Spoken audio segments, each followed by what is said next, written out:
मोहब्बत कौन करता है, सियासत कौन करता है, मुझे मालूम है मेरी हिफाजत कौन करता है, और हम ही ने लाज रखी है बुजुर्गों की यहां, वरना सभी टुकड़ों पे पलते हैं, बगावत कौन करता है। आपको दो चीजें समझनी पड़ेंगी। इस मुल्क में बहुत प्लान करके, बहुत साजिश करके इस तरह से पिछले 4 साल में बांटने की साजिशें की गई हैं कि 2 लाइन खींच दी जाए, एक तरफ 15% लोगों को खड़ा कर दिया जाए और एक तरफ से 85% लोगों को खड़ा कर दिया जाए और सियासी दुकानदारी चलती रहे। मैं उस साजिश के खिलाफ हूं। मैं इस मुल्क के खूबसूरत ताने बाने के साथ हूं। हम जिनके मानने वाले हैं, उन्होंने, हमारे आका ने हिकमत अमली का जो मुजाहरा दुनिया के सामने रखा है, जो तस्वीर रखी है कि बाकायदा ताकत में होते हुए भी आपने सुलह हुदैबिया करी थी। यहां पढ़े लिखे लोग बैठे हैं, आप जानते होंगे कि आप चाहते तो मक्का में जो लोग आपके खिलाफ साजिशें कर रहे थे, आप एक इशारा करते तो फरिश्ते अलग अलग तरह से उनका न जाने क्या कर देते, लेकिन आपने मक्के से मदीने हिजरत करी और अपने बिस्तर पर हजरत अली रजी अल्लाह अन्हु को सुला के गए ताकि दुश्मनों को भरम हो कि आप सोए हुए हैं। तो कहीं ना कहीं इस दौर में आपको यह बात समझनी पड़ेगी। इस देश की सबसे बड़ी पार्टी के राष्ट्रीय अध्यक्ष की भाषा सुनिए तो कहता है कि अब मोदी सरकार को 50 साल कोई उखाड़ नहीं सकता। ये जो गुरूर, ये जो अहंकार है, उन्हें समझ नहीं आता कि हिंदुस्तान की जनता है, ये बिठाती है तो पलकों पे बिठा लेती है, लेकिन जब मिलाती है तो खाक में मिला देती है। मुझे एक बहुत छोटी सी बात याद आती है कि एक बार बादशाह सिकंदर यूनान फतेह करने के बाद यूनान की गलियों में अपनी जीत का जश्न मनाते हुए टहल रहा था। उसने देखा कि एक फकीर आदमी बेखबर सो रहा है, कोई परवाह ही नहीं, जैसे आजकल इस देश की जनता सो रही है, परवाह ही नहीं उसे कुछ। सिकंदर को गुस्सा आया, उसने लात मार करके उसे जगा के कहा कि बादशाह ने, सिकंदर ने शहर को फतेह कर लिया और तू सो रहा है बेखबर। उस आदमी को गुस्सा आया, उसने सिकंदर की तरफ देख करके कहा, शहर फतेह करना बादशाह का काम है और लात मारना गधे का काम है। क्या दुनिया में इंसानों की कमी हो गई है जो खुदा ने बादशाहत एक गधे को सौंप दी है? आने वाले दिनों में जब ईवीएम का बटन दबा रहे हो तो इस बात का ख्याल रखिएगा कि बादशाहत किसी गधे को मत सौंप दीजिएगा, वरना 5 साल लात खानी पड़ेगी। मैं मिसरे पढ़ता हूं और आपसे दुआएं मांगता हूं। साहब, मैं शायर हूं, मेरा किसी राजनीतिक पार्टी से कोई लेना देना नहीं है, लेकिन अगर यहां चंद लोगों के बुलावे पर यहां खड़ा हूं, अपनी जिम्मेदारी समझते हुए, एक ऐसे दौर में कि जब गूंगे लोगों तक की जबान काटने की कोशिशें की जा रही हैं, तो हम जैसे बोलने वालों के साथ क्या सुलूक किया जा रहा होगा आप अंदाजा लगा सकते हैं। लेकिन मैं सिर्फ माइक पर अपनी नज़में पढ़ करके और लिफाफा लेकर के घर जाने वाली जिम्मेदारी से आगे बढ़ के अगर आपको बेदार करने की कोशिशों में हजारों हजार किलोमीटर का सफर करके आपके बीच आ रहा हूं, तो मेरे इस खड़े होने का मतलब समझिएगा। मैं 4 मिसरे पढ़ता हूं साहब और आपसे दुआएं मांगता हूं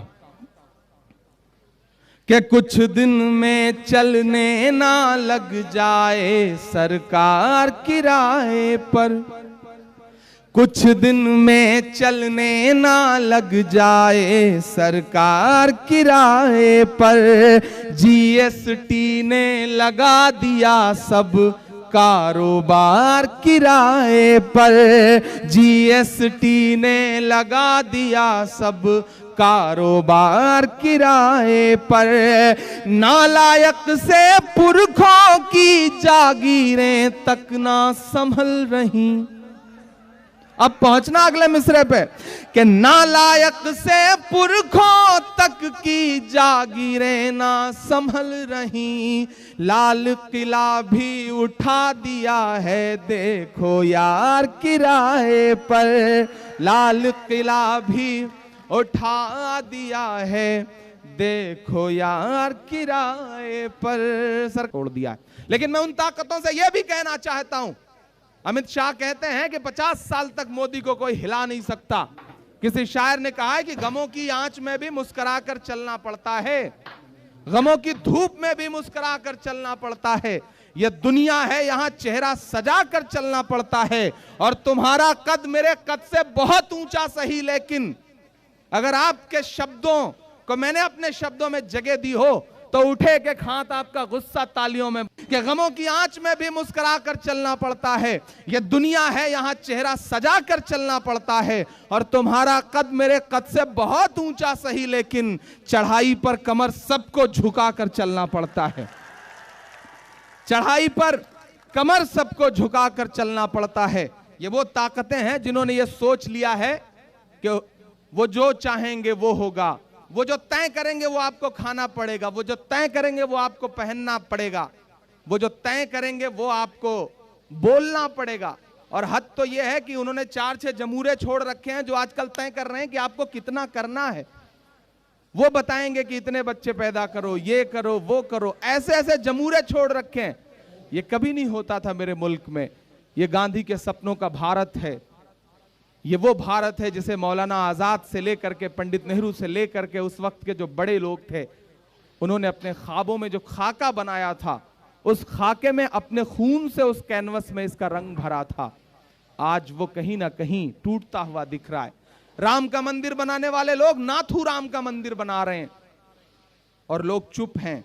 ऐसे दौर में खड़ा होकर के मैं 4 मिसरे पढ़ता हूं साहब, कि नफरत वाली राय बनाना सिखा रहे हैं मोदी जी। मिसरे सुनिएगा साहब, कैसी कैसी बातें खड़े होकर के वो माइक पे भाषणों में करते हैं, कि नफरत वाली राय बनाना सिखा रहे हैं मोदी जी, जुमलों का अध्याय बनाना सिखा रहे हैं मोदी जी, रोजगार के नाम पे सबके हाथ पकौड़ा पकड़ा कर, रोजगार के नाम पे सबके हाथ पकौड़ा पकड़ा कर, गटर गैस से चाय बनाना सिखा रहे हैं मोदी जी, गटर गैस से चाय बनाना सिखा रहे हैं मोदी जी। अच्छा, जो पूरी हुकूमत आई, इसके पीछे जो पूरा ताना बाना बुना गया, एक बाबा छोड़े गए। एक बाबा हैं जो दुनिया की हर बीमारी के इलाज का दावा करते हैं, लेकिन आज तक अपनी फड़कती हुई आंख नहीं सही कर पाए। मैं नाम नहीं लूंगा, नहीं आप जान जाएंगे कि मैं बाबा रामदेव जी की बात कर रहा हूं।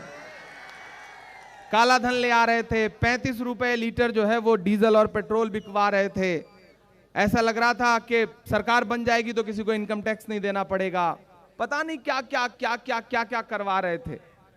लेकिन आज जब टीवी चैनलों पे उनसे पूछा जाता है कि आप जो काला धन ला रहे थे वो कहाँ गया, तो जो एक आंख फड़कती थी दूसरी भी फड़कने लगती है, कोई जवाब नहीं देते। मैंने तो बस 4 मिसरे पढ़े उनके लिए। उन्होंने पिछले दिनों हरियाणा के पीस एम्बेसडर हैं, वो हरियाणा गवर्नमेंट के पीस एम्बेसडर होते हुए उन्होंने कहा कि कानून ने मेरे हाथ बांध रखे हैं, वरना जो जय नहीं बोलते मैं तो उनकी गर्दनें कटवा देता। तब मैंने 4 मिसरे पढ़े और आपसे दुआएं मांगता हूं। मैंने बस महज एक सवाल पूछा बड़ा मजे का, कि जो नफरत के सबब उठी थी वो ललकार किसकी थी। उधर जो पीछे लोग खड़े हैं वो बिल्कुल चुप हैं, उसी तरह जैसे आजकल अडवाणी जी संसद में चुप रहते हैं। तो थोड़ा सा आप सबकी भी शिरकत हो तो अच्छा लगेगा। थोड़ा सा आप लोग भी जुबान खोलें, अपना हाथ खोलें। मैं पढ़ता हूं, बड़ी मेहनतों से सजाई है जन संघर्ष यात्रा। कितने संघर्ष के बाद आज ये शाम आई है, तो मैं चाह रहा हूं कि इसे बहुत यादगार बनाया जाए, इसे तारीखी बनाया जाए। कि जो नफरत के सबब उठी थी वो ललकार किसकी थी, हमारे खून को प्यासी थी वो तलवार किसकी थी, हमारे खून को प्यासी थी वो तलवार किसकी थी। हमारी गर्दनें मत काटिए, बस ये बता दीजिए, जिसे तुम पहन कर भागे थे वो सलवार किसकी थी, जिसे तुम के झूठ का कारोबार नहीं चलने देंगे, तेरा अत्याचार नहीं चलने देंगे। जो किसान के सीने पर गोली मारे हम ऐसी सरकार नहीं चलने देंगे, हम ऐसी सरकार नहीं चलने देंगे।